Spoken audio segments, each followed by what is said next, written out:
Interim গভর্নমেন্টের head হয়েছেন, গতকাল প্রধানমন্ত্রীও তাকে শুভেচ্ছা বার্তা দিয়েছেন এবং তিনি বলেছেন তবে তার সঙ্গে সঙ্গে সেখানে সংখ্যালঘুরা এবং হিন্দুর উপর আক্রমণ যেন না হয় সেটাও যেন ইন্টারিম গভর্নমেন্ট দেখে। আপনিও প্রথম দিন থেকে এটা বলছিলেন যে আক্রমণ হচ্ছে হিন্দুদের ওপর বা মন্দিরের ওপর, সেক্ষেত্রে আপনারা এখন কি আশা রাখবেন এই ইন্টারিম গভর্নমেন্ট থেকে? দেখুন, বাংলাদেশে হিন্দুদের ওপর আক্রমণ দীর্ঘদিন ধরে চলছে। গত 5 দিনে আক্রমণ বেড়েছে। এখন নতুন একটি সরকার এসেছে, প্রধানমন্ত্রীও তাকে শুভেচ্ছা বার্তা পাঠিয়েছেন।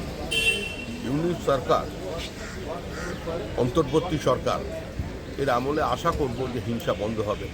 যেভাবে আমাদের ভাই, আমাদের রক্ত যারা ওখানে আছে, ওই ঘোষ দত্ত, মিত্র গুহ, ঠাকুরদা, সূর্য সেনের বংশধর, দেশভাগের আগে যাদের একবারের জন্য জিজ্ঞাসা করা হয়নি যে তোমরা স্বাধীন পাকিস্তানের জন্য লড়াই করছো না স্বাধীন ভারতবর্ষের জন্য লড়াই করছো, অন্তত সেই বিষয়টা ক্ষেত্রে বাংলাদেশ সরকার সচেতন থাকবে, সেখানকার সংখ্যালঘুদের রক্ষা করতে পারবে, এটাই কামনা করছি। তবে আমরা পরিস্থিতির উপরে নজর রাখছি।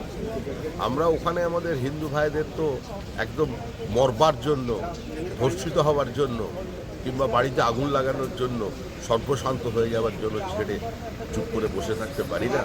আমরা যারা পশ্চিমবঙ্গের বাঙালি আছি, পশ্চিমবঙ্গের যারা বৃহত্তর জনগোষ্ঠী আছে, তাদেরও চিন্তা করতে হবে বর্তমান পরিস্থিতির। তবে বাংলাদেশে শান্তি আসুক, হিন্দু মুসলমান একসঙ্গে বসবাস করুন, এটাই সভ্য জগতের কাম্য।